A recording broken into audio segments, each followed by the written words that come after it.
a service of CNC Worldwide.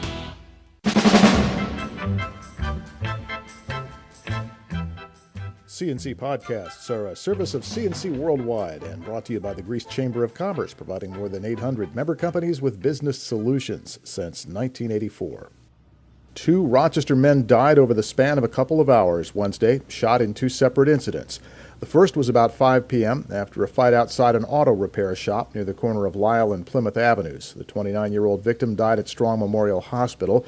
The second killing came about 9 p.m. outside the Cedarwood Towers apartments on East Main Street. The 30-year-old victim was shot during a fight outside the building and made it into the lobby where they called 911. He was also taken to Strong Memorial and likewise pronounced dead there. 3 men involved in a Rochester drug smuggling gang have been charged with first-degree murder for a triple homicide on Chilai Avenue. Marlando Allen, Steve Folcott, and Andre McFarland were arraigned Wednesday in connection with the February homicides. The judge entered a not guilty plea for all 3 men. Assistant District Attorney Kelly Wolford says the 3 murders are connected to a marijuana smuggling ring, but she can't provide details until the trial. Michael Nelson, along with cousins Jermalia and Jacqueline Simmons, were shot dead in Jermalia's apartment on February 22nd. A train of tank cars carrying crude oil derailed and burst into flames in downtown Lynchburg, Virginia Wednesday afternoon, just hours after Governor Andrew Cuomo sent a letter to the White House urging faster government action on railroad tank car safety. The governor and Senator Charles Schumer have been pushing the government to ban the older design tank car, the DOT 111 design. These cars have tended to come apart in crashes and have been a factor in several accidents that have caused crude oil fires and explosions.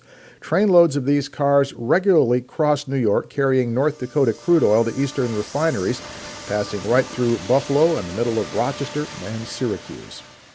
The American Lung Association's annual State of the Air report says Monroe is one of 5 counties in western New York in the southern tier where ozone pollution, or smog, got worse last year. Last year, the Lung Association ranked Rochester as one of the cleanest metro areas in New York in terms of ozone pollution. This year, both Monroe and Wayne counties dropped from an A to a B.